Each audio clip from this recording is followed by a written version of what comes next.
நீங்கள் கேட்டுக்கொண்டிருப்பது செய்திகள் ஒரு பார்வை. நீங்கள் கேட்டுக்கொண்டிருப்பது உங்கள் அதிரை எஃப்எம்மில் ஆல் இண்டியா ரேடியோ மாநில செய்தியின் மறு ஒலிபரப்பு. செய்திகள் வாசிப்பவர் ரெங்கநாதன். தலைப்புச் செய்திகள். இந்தியா ஆஸ்திரேலியா இடையிலான நீடித்த ஒத்துழைப்புகளை மேலும் வலுப்படுத்த உறுதி பூண்டுள்ளதாக பாதுகாப்புத்துறை அமைச்சர் திரு ராஜ்நாத் சிங் தெரிவித்துள்ளார். யமுனை நதியை தூய்மைப்படுத்த மத்திய அரசு விரிவான செயல் திட்டத்தை உருவாக்கியிருப்பதாக உள்துறை அமைச்சர் திரு அமித்ஷா கூறியுள்ளார். பீகார் சட்டப்பேரவைத் தேர்தலில் முதற்கட்ட வாக்குப்பதிவு நடைபெறும் 121 தொகுதிகளில் வேட்புமனு தாக்கல் இன்று தொடங்குகிறது. இருமல் மருந்து தொடர்பான விசாரணைக்கு தமிழக அரசு போதிய ஒத்துழைப்பு அளிக்கவில்லை என்று மத்திய பிரதேச முதலமைச்சர் திரு மோகன் யாதவ் குற்றம் சாட்டியுள்ளார். ஆசிய கோப்பை கால்பந்து தகுதிச் சுற்றுப் போட்டியில் இந்தியா சிங்கப்பூர் இடையேயான ஆட்டம் டிராவில் முடிவடைந்தது. இனி விரிவான செய்திகள். இந்தியா ஆஸ்திரேலியா இடையிலான நீடித்த ஒத்துழைப்புகளை மேலும் வலுப்படுத்த உறுதி பூண்டுள்ளதாக பாதுகாப்புத்துறை அமைச்சர் திரு ராஜ்நாத் சிங் தெரிவித்துள்ளார். கான்பராவில் ஆஸ்திரேலிய வெளியுறவுத்துறை அமைச்சர் திரு பெனி ஓங்கை சந்தித்து பேசிய அவர், பாதுகாப்பு மற்றும் பிராந்திய நிலைத்தன்மை உள்ளிட்ட அம்சங்களில் இருதரப்பு ஒத்துழைப்பை மேம்படுத்த வேண்டியதன் அவசியத்தை வலியுறுத்தினார். இரு நாடுகளுக்கு இடையிலான நட்புறவு பரஸ்பர நம்பிக்கை மற்றும் ஜனநாயக பண்புகள் அடிப்படையில் அமைந்தது என்றும் அவர் குறிப்பிட்டார். இந்த சந்திப்பின் போது ஆஸ்திரேலியாவின் வளர்ச்சியில் இந்திய வம்சாவளியினரின் பங்களிப்பிற்கு அந்நாட்டு அமைச்சர் திரு பென்னி ஓங் பாராட்டு தெரிவித்தார். யமுனை நதியை தூய்மைப்படுத்த மத்திய அரசு விரிவான செயல் திட்டத்தை உருவாக்கியிருப்பதாக உள்துறை அமைச்சர் திரு அமித்ஷா தெரிவித்துள்ளார். புதுதில்லியில் தில்லி நீர்வள வாரியத்தின் மூலம் 1816 கோடி ரூபாய் மதிப்பீட்டில் நிறைவேற்றி முடிக்கப்பட்ட திட்டங்களை தொடங்கி வைத்து புதிய திட்டங்களுக்கு அடிக்கல் நாட்டி அவர் பேசினார். புதிதாக தொடங்கப்பட்ட கழிவுநீர் சுத்திகரிப்பு திட்டங்களின் மூலம் யமுனை நதி தூய்மையானதாக மாறுவதுடன் தில்லி மக்களுக்கு அனைத்து பருவங்களிலும் சுத்தமான தண்ணீர் கிடைப்பதை உறுதி செய்யும் என்றும் திரு அமித்ஷா தெரிவித்தார். வளர்ச்சியடைந்த இந்தியாவிற்கான இலக்குகளை அடைய புதுப்பிக்கத்தக்க எரிசக்தி பயன்பாடு மிகவும் அவசியம் என்று அத்துறைக்கான மத்திய அமைச்சர் திரு பிரல்ஹாத் ஜோஷி தெரிவித்துள்ளார். குஜராத் மாநிலம் மெஹ்சானாவில் பசுமை எரிசக்தி குறித்த கருத்தரங்கில் பேசிய அவர், பிரதமர் திரு நரேந்திர மோடி தலைமையிலான ஆட்சியில் நாட்டின் எரிசக்தித்துறை இதுவரை இல்லாத அளவிற்கு மாற்றமடைந்திருப்பதாக கூறினார். 2014ஆம் ஆண்டு 2 ஜிகாவாட் அளவிற்கு மட்டுமே இருந்த நாட்டின் சூரிய சக்தி மின் உற்பத்தி தற்போது 125 மெகாவாட்டாக அதிகரித்துள்ளது என்றும் அவர் குறிப்பிட்டார். இந்தியாவை 2047ஆம் ஆண்டிற்குள் வளர்ச்சியடைந்த நாடாக மாற்றுவதற்கு முதலில் நாட்டை உற்பத்தி மையமாக மாற்றுவதுடன் மின் உற்பத்திக்கான சாதனங்கள் தயாரிப்பு அதில் முக்கிய இடம் பெறுவது அவசியம் என்றும் திரு பிரல்ஹாத் ஜோஷி தெரிவித்தார். சமுதாயத்தின் அனைத்து தரப்பையும் சேர்ந்த மக்களின் முன்னேற்றத்திற்காக மத்திய அரசு அயராது பாடுபட்டு வருவதாக சமூக நீதி மற்றும் அதிகாரமளித்தல் துறை இணையமைச்சர் திரு ராம்தாஸ் அத்வாலே கூறியுள்ளார். கோவா மாநிலம் பனாஜியில் மாற்றுத்திறனாளிகளுக்கு அதிகாரமளிப்பதற்கான பர்பிள் திருவிழாவில் பேசிய அவர், மாற்றுத்திறனாளிகள், மூத்த குடிமக்கள், ஷெட்யூல்டு வகுப்பினர் மற்றும் பழங்குடியினரின் நலனுக்காக கடந்த 11 ஆண்டுகளாக பல்வேறு திட்டங்கள் செயல்படுத்தப்பட்டிருப்பதாக தெரிவித்தார். திட்டச் செலவு அதிகரிப்பதை தவிர்க்க கட்டமைப்பு திட்டங்களை குறித்த காலத்திற்குள் நிறைவேற்றி முடிப்பதில் தற்போதைய மத்திய அரசு அதிக கவனம் செலுத்தி வருவதாகவும் திரு ராம்தாஸ் அத்வாலே குறிப்பிட்டார்.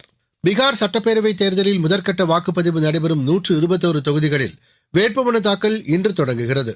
243 உறுப்பினர்களை கொண்ட பீகார் சட்டப்பேரவைக்கு அடுத்த மாதம் 6 மற்றும் 11ஆம் தேதிகளில் 2 கட்டங்களாக வாக்குப்பதிவு நடைபெறவுள்ளது.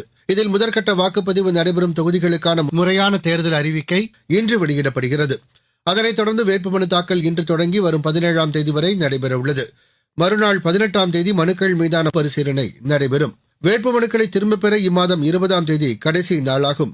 அன்று மாலையே வேட்பாளர்களின் இறுதிப்பட்டியல் வெளியிடப்பட்டு அவர்களுக்கான சின்னங்களும் ஒதுக்கீடு செய்யப்படும்.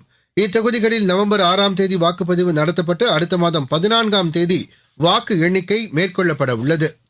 நீங்கள் கேட்டுக்கொண்டிருப்பது ஆகாஷவாணியின் செய்தி அறிக்கை. நாட்டு மக்களுக்கான வரலாற்று சிறப்புமிக்க மோடி அரசின் தீபாவளி பரிசு சரக்கு மற்றும் சேவை வரி குறைப்பு. மருத்துவம் மற்றும் ஆயுள் காப்பீட்டிற்கான வரி முழுமையாக ரத்து. 36 உயிர்காக்கும் மருந்துகள் மீதான வரியும் ரத்து. அடுத்த தலைமுறைக்கான இந்த சீர்திருத்த நடவடிக்கைகளில் மாணவர்கள் பயன்படுத்தும் ஸ்டேஷனரி பொருட்களுக்கான வரி ரத்து. வீட்டு உபயோக மின்னணு பொருட்கள் மீதான வரி குறைப்பு. பால் பொருட்கள் மற்றும் பாத்திரங்கள் மீதான வரி 12%-இருந்து 5% குறைப்பு. வேளாண் இயந்திரங்களுக்கான வரியும் 5% குறைப்பு. வளர்ச்சியடைந்த இந்தியாவிற்கான பயணத்தில் மோடி அரசு தொடரும் சீர்திருத்த நடவடிக்கைகள். இருமல் மருந்து தொடர்பான விசாரணைக்கு தமிழக அரசு போதிய ஒத்துழைப்பு அளிக்கவில்லை என்று மத்திய பிரதேச முதலமைச்சர் திரு மோகன் யாதவ் குற்றம் சாட்டியுள்ளார். கால்ரிஃப் இருமல் மருந்தை உட்கொண்டதால் பாதிக்கப்பட்டு நாக்பூர் மருத்துவமனையில் சிகிச்சை பெறுவோரை சந்தித்த பின் செய்தியாளர்களிடம் பேசிய அவர், இந்த விவகாரம் தொடர்பாக தமிழக மருந்து கட்டுப்பாட்டு அதிகாரி முறையான விசாரணை மேற்கொண்டு சம்பந்தப்பட்ட மருந்து தயாரிப்பு நிறுவனம் மீது உரிய நடவடிக்கை மேற்கொள்ள வேண்டும் என்று வலியுறுத்தினார். இதனிடையே தமிழக அரசு வெளியிட்டுள்ள செய்திக்குறிப்பில் இருமல் மருந்து விவகாரத்தில் உரிய நடவடிக்கை மேற்கொள்ளப்பட்டு வருவதாக தெரிவிக்கப்பட்டுள்ளது.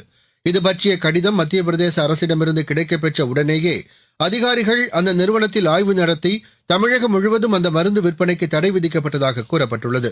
மேலும் ஒடிசா, புதுச்சேரி உள்ளிட்ட பகுதிகளுக்கும் இந்த மருந்து விநியோகிக்கப்பட்டிருப்பதால் இதுகுறித்து அந்த மாநில அரசுகளுக்கும் தகவல் தெரிவிக்கப்பட்டதாக தமிழக அரசு தெரிவித்துள்ளது. சம்பந்தப்பட்ட மருந்து உற்பத்தி உடனடியாக நிறுத்தப்பட்டு அந்த நிறுவனத்தின் உரிமங்களை முழுமையாக ரத்து செய்ய நடவடிக்கை எடுக்கப்பட்டு வருவதாகவும் தெரிவிக்கப்பட்டுள்ளது. தூய்மையே சேவை இயக்கத்தின் போது 1500 இடங்கள் சுத்தப்படுத்தப்பட்டிருப்பதாக தகவல் ஒலிபரப்பு அமைச்சகம் தெரிவித்துள்ளது. கடந்த 2ஆம் தேதி வரை மேற்கொள்ளப்பட்ட இந்த இயக்கத்தின் போது தூய்மையை பராமரிக்க வேண்டியதன் அவசியத்தை எடுத்துரைக்கும் விதமாக 2766 நிகழ்ச்சிகள் நடத்தப்பட்டதாக அமைச்சகத்தின் செய்திக்குறிப்பில் தெரிவிக்கப்பட்டுள்ளது. நீண்ட நாட்களாக சுத்தப்படுத்த வேண்டியிருந்த இடங்களை தூய்மைப்படுத்தியது, தூய்மை விழிப்புணர்வு பிரச்சாரம், வீடு வீடாக சென்று தூய்மையின் அவசியத்தை எடுத்துரைத்தல், தூய்மை பேரணிகள், ஓவியப் போட்டி மற்றும் கலாச்சார போட்டி உள்ளிட்டவற்றில் 59,000க்கும் மேற்பட்டோர் பங்கேற்றதாகவும் அதில் கூறப்பட்டுள்ளது. உத்தரப்பிரதேச மாநிலம் அயோத்தியா மாவட்டத்தில் கட்டிடம் ஒன்று இடிந்து விழுந்த விபத்தில் 5 பேர் உயிரிழந்தனர். அம்மாநிலத்தில் உள்ள புரா கலந்தர் பகுதியில் நேரிட்ட இந்த விபத்திற்கு சமையல் எரிவாயு சிலிண்டர் வெடித்தது காரணமாக இருக்கக்கூடும் என்று முதற்கட்ட விசாரணையில் தெரியவந்துள்ளதாக மாவட்ட காவல்துறை கண்காணிப்பாளர் திரு கௌரவ் குரோவர் தெரிவித்துள்ளார். ஆப்கானிஸ்தான் வெளியுறவுத்துறை அமைச்சர் திரு அமீர்கான் முத்தாகி இந்தியாவில் ஒருவார கால அரசுமுறை பயணமாக புதுதில்லி வந்துள்ளார். அவரது இந்திய பயணத்திற்கு ஐநா பாதுகாப்பு சபை அனுமதி அளித்ததை அடுத்து அவர் புதுதில்லி வந்துள்ளதாக வெளியுறவுத்துறை செய்தித் தொடர்பாளர் திரு ரந்தீர் ஜெய்ஷ்வால் கூறியுள்ளார். இம்மாதம் 16ஆம் தேதி வரை இந்தியாவில் பயணம் மேற்கொள்ளும் திரு அமீர்கான் முத்தாகி வெளியுறவுத்துறை அமைச்சர் திரு ஜெய்சங்கர் உள்ளிட்ட பல்வேறு தலைவர்கள் மற்றும் தொழில் வர்த்தக பிரதிநிதிகளையும் சந்தித்து பேசவுள்ளார். செயற்கை இழையால் தயாரிக்கப்பட்ட ஆடைகள், துணி மற்றும் தொழில்நுட்ப ஜவுளி ரகங்களுக்கும் உற்பத்தியுடன் இணைந்த ஊக்கத்தொகை திட்டத்தின் கீழ் நிதியுதவி வழங்கப்படும் என்று மத்திய ஜவுளி அமைச்சகம் தெரிவித்துள்ளது. இதற்கேற்ப ஜவுளித்துறையில் உற்பத்தியுடன் இணைந்த ஊக்கத்தொகை திட்டத்திற்கான விதிமுறைகள் மாற்றி அமைக்கப்பட்டிருப்பதாக அந்த அமைச்சகம் கூறியுள்ளது. ஜவுளி தொழில்துறையினர் எதிர்கொள்ளும் சவால்களுக்கு தீர்வு காணவும், தொழில் தொடங்குவதை எளிதாக்கி இத்துறையில் புதிய முதலீடுகளை ஊக்குவிக்கும் வகையிலும் இம்முடிவு மேற்கொள்ளப்பட்டுள்ளது. ஜவுளித்துறையில் கூடுதல் வேலைவாய்ப்புகளை உருவாக்கி உலகளாவிய ஜவுளி சந்தையில் இந்தியாவை முன்னணி நாடாக மாற்றும் நோக்கிலும் இந்த மாற்றங்கள் மேற்கொள்ளப்பட்டிருப்பதாக மத்திய ஜவுளி அமைச்சகம் தெரிவித்துள்ளது. ஐரோப்பிய ஆணையத்தின் தலைவர் திருமதி உர்சுலா வாண்டர்லேனுக்கு எதிராக ஐரோப்பிய நாடாளுமன்றத்தில் கொண்டுவரப்பட்ட 2 தீர்மானங்களும் தோல்வியடைந்தது. ஐரோப்பிய யூனியன், அமெரிக்கா இடையேயான வர்த்தக ஒப்பந்தம் ஐரோப்பிய ஏற்றுமதியாளர்களுக்கு பாதிப்பு ஏற்படுத்துவதாக இருப்பதை கண்டித்தும், அமெரிக்காவில் உற்பத்தி செய்யப்படும் எரிசக்தியை வாங்குவதற்காக 750 பில்லியன் யூரோ செலவிடுவதற்கு எதிர்ப்பு தெரிவித்தும் இந்த நம்பிக்கையில்லா தீர்மானம் கொண்டுவரப்பட்டது. ஆசிய கோப்பை கால்பந்து தகுதிச் சுற்றுப் போட்டியில் இந்தியா, சிங்கப்பூர் இடையேயான ஆட்டம் டிராவில் முடிவடைந்தது. சிங்கப்பூரில் நடைபெற்ற இப்போட்டியில் இரு அணிகளும் தலா 1 கோல் அடித்தன. ஆர்க்டிக் ஓபன் பேட்மிண்டன் போட்டியின் கலப்பு இரட்டையர் பிரிவு காலிறுதி ஆட்டத்தில் இந்தியாவின் துரு கபிலா, தனிஷா கிராஸ்டோக் இணை இன்று சீனாவின் ஜியாங்ஸி வி இணையை எதிர்கொள்கிறது. இந்த போட்டி பின்லாந்தில் மாலை 6 மணிக்கு நடைபெறும்.